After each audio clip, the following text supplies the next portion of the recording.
This is Dr. Suzii Parsons, Associate Professor in the School of Curriculum, Teaching, and Leadership. I'm up here a lot. I sometimes come up just to do things like hang out and grade papers. I use a treadmill desk a lot. I meet students in here. I've had opportunities to connect with other researchers and build some projects that way. I serve on the playground committee, and so we have meetings up here, but we've also had opportunities to come up as a team and try out new technologies that we might be able to use in our teaching. So it's a very productive space for me. Sure. Well, it grew up a problem that I walked into one day. I am a children's literature specialist, and one of the things that I do is I serve on book award committees. Starting this year, I was the new chair of the Notable Books for a Global Society Committee. And one of the problems we've had in the past is maintaining effective dialogue over those books with the committee over time without leaving a giant email trail. And we get enough emails. It gets really unwieldy. So in my mind, I wanted some sort of website where I could actually visually move titles around, that I could assign people different things. And I put this problem up on the board. Well, one of my colleagues, who's not in my department, saw that, came down to see me and said, I have a great idea. I use Goodreads. So I thought, well, I know Goodreads, but I don't think it's going to work for this. It's got to be private. And she said, no, look at this, and showed me how to set up a private site. And we started talking about implications for our teaching and what we might be able to do, especially with online classes. So I've spent a good bit of time talking together with her about what we might do and trying it out with the award committee. But we are writing an IRB to try this out with an online class that I teach about literature, and seeing if we can use that space in productive learning ways. So, awesome. Not something that would have happened if I didn't write it on the board.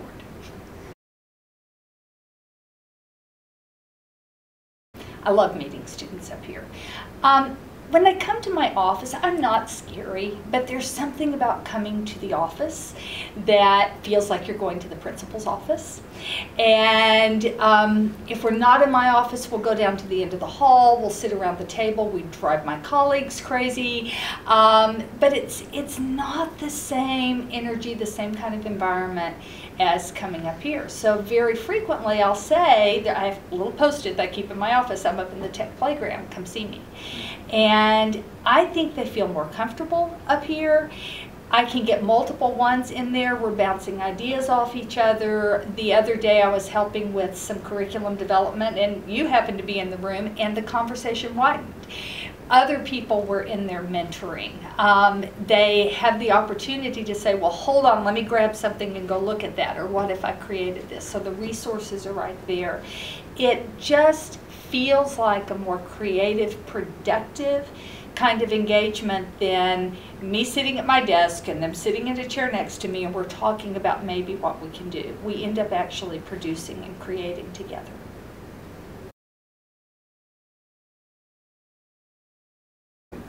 You know, I don't use them as much as I dream about them. Like I said, I love the treadmill desk. I just think that's the best thing in the world. A lot of the technologies that I find really, really interesting and hope to incorporate, I'm looking over your shoulder at the robot. And I had a student this semester who's in a terrible car wreck.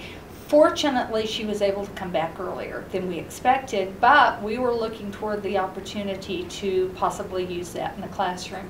It's one of those things that I find myself constantly saying, ooh, you know what we could do? So one of these days, I need to come in here and take the time to figure out how to use that. But I find myself mentioning it to adjuncts, to students. There are all those kinds of possibilities. We've definitely been here and used kind of this big learning space with the tech committee folks learning to, or trying out teaching with avatars and making total fools in front of each other, which is a wonderful thing to do because you feel kind of comfortable up here. I think you make it okay to be a fool, which is nice. In terms of other kinds of technologies, I've played around with the smart boards, and I will log onto the computers in here, and I'm fascinated by the flight simulator, but who has time? My 12-year-old is dying to get up here.